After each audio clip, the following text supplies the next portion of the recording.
Fire or train an employee who is highly productive but creates a toxic environment. Fire!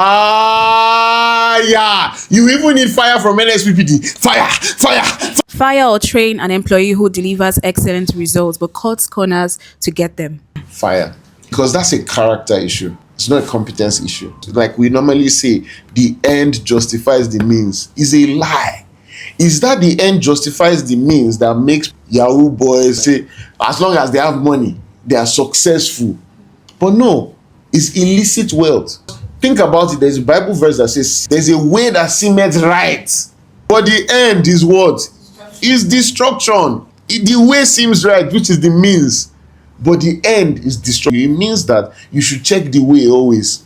Fire or train an employee who is honest and principled but struggles to meet targets. Train.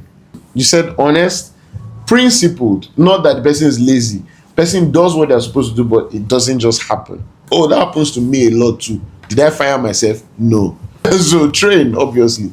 Fire or train an employee who chooses integrity even when no one is watching. Reward.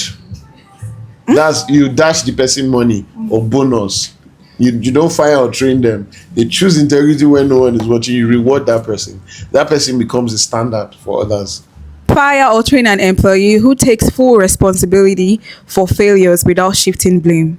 Train. People like this generally, you need to train them, give them a lot more opportunity to grow. Yeah. Fire or train an employee who is average in skill but shows discipline and consistency every day. Train. You train that person. You improve their lives. You encourage them.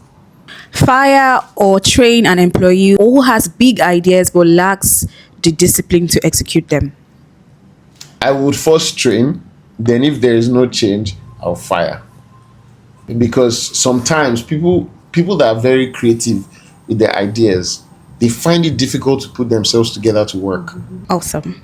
Fire or train an employee who protects the company's reputation like their personal name. That one, you dash them money now. Someone protects the company's reputation. You make them see you. Fire or train an employee who is loyal to you but not aligned with the company's vision. Fire. You fire immediately. Someone likes you, does not like the company. You are not working for me. You're working for Rage. Do you understand what I'm saying? It's Rage that's paying you. So if you don't like the company and the rules of the company, but you just want to be following me up and down, I really like TGO. The end time I go with TGO, fire. Fire or train an employee who is quiet, consistent, and excellent but not visible. Train.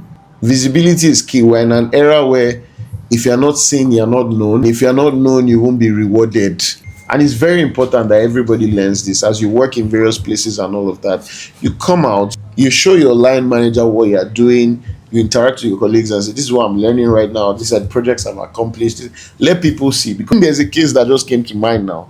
Someone was recommended for promotion. And I'm like, no, they don't do anything here. They now opened up what the person does. I'm like, true. I now said they should make it double promotion. Visibility is key. So if you're not pushing for visibility, you're pushing for stupidity. Fire or train an employee who is always late but delivers better results than everyone else in the office. Flog. You go flog them. I'll start with warning. I'll start with warning. I'll start with deductions. I'll graduate like that until I fire. Like I said, anybody's trainable. Any good person is trainable. I want a good person before I get a good talent. Fire or train an employee who is extremely talented but proud. Pride goes before a fall. The thing about pride is that it can sink the whole company. And that's why it scares me so much. You can imagine somebody not asking for direction just because they are proud. And it starts to destroy the fabric of the organization. Pride is so tough. Because, even God talks about a proud look. It's difficult to get help. And a lot of us have, some sign of pride here and there. Everybody has it. But when it now overshadows, your competence, what you do so well, everybody's now seeing your pride instead of them seeing that, you're a good person or all of that, then it becomes a massive problem. Yeah, can you really train someone to be humble? I don't think so. I think you just have to fire them. That's what I think.